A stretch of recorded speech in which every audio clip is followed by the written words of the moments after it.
Why are there no recipes combining both yeast and baking powder? I've never seen anything with both yeast and baking powder. What's the reason for that? Shouldn't e.g. muffins get even more fluffy by adding some yeast? Or bread by adding baking powder? I know there are differences in flavor, but there are cakes with yeast as also non-sweet things with baking powder.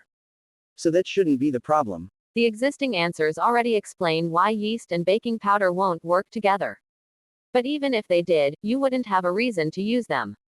You seem to think that fluffiness depends on the amount of gas produced by the leaveners. In fact, it depends on both the gas and the ability of the dough to trap that gas. If you produce too much gas, no matter whether through yeast or through baking powder, then the fluffiness will be less than when using the optimal amount of leavener. This happens because your dough cannot hold the gas and the bubbles break, resulting in the dough deflating like a punctured tire. So even if combining two leaveners would have resulted in more blowing big action, which it doesn't, see the other answers, you would not end up with a fluffier end product.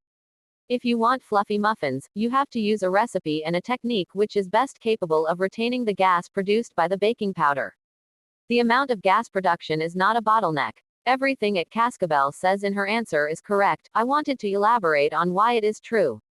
In order for a yeast-raised bread to work, since the yeast generates the raising gas carbon dioxide slowly over time, it has to stay trapped for a long time. This requires a good gluten network. The gluten network is like little rubber balloons throughout the dough, and the yeast blow them up with their exhalation smiley face. It takes a lot of work to blow up all the metaphorical gluten balloons, but the yeast is a slow and patient worker. It is like the turtle, not the hare. With patience you will get there. Chemical leavenings like baking powder or baking soda plus acid, which is what baking powder is, generate their gas quite quickly. They are normally used in batters that are going to go into the oven as soon as they are assembled, the famous muffin method, so that gluten does not develop, giving them their characteristic tender crumb, unlike yeast-raised bread. If you establish the gluten network for slow yeast raising to work, you don't need the baking powder very much. You can, within reasonable limits, wait for the yeast to produce as much leavening as you desire. You have created a tough gluten network that the chemical leaveners, which are like sprinters, cannot raise very effectively. They just don't have the endurance to make it to the finish line. It is counterproductive to add them, especially as they add a characteristic bitter or chemical taste for some people, or if there is too much. There are some cases where you will see a small amount of baking soda, not powder, added to a yeast-raised bread.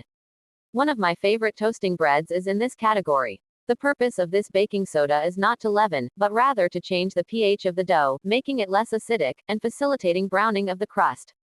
As at Roomcho has kindly pointed out is, if you did mix yeast and baking powder and then wait a short time, then the yeast won't contribute any leavening, it will not start leavening soon enough, wait a long time, the baking powder won't contribute any leavening, it will spend itself before the dough goes into the oven. Bottom line, yeast-raised breads are slower to create, as they require time for the yeast to work, have a yeasty flavor, which many people prize, require the gluten network of balloons to blow up, which lead to a chewy or toothsome bite, to a greater or lesser extent are not amenable to chemical leaveners which run out of oomph before the gluten network would be raised. Chemically leavened quick breads are almost instant to rise, assemble the batter, and bake right away, with a few exceptions, no yeasty flavor, no significant gluten network, much more tender crumb, some small risk of a chemical aftertaste if over leavened.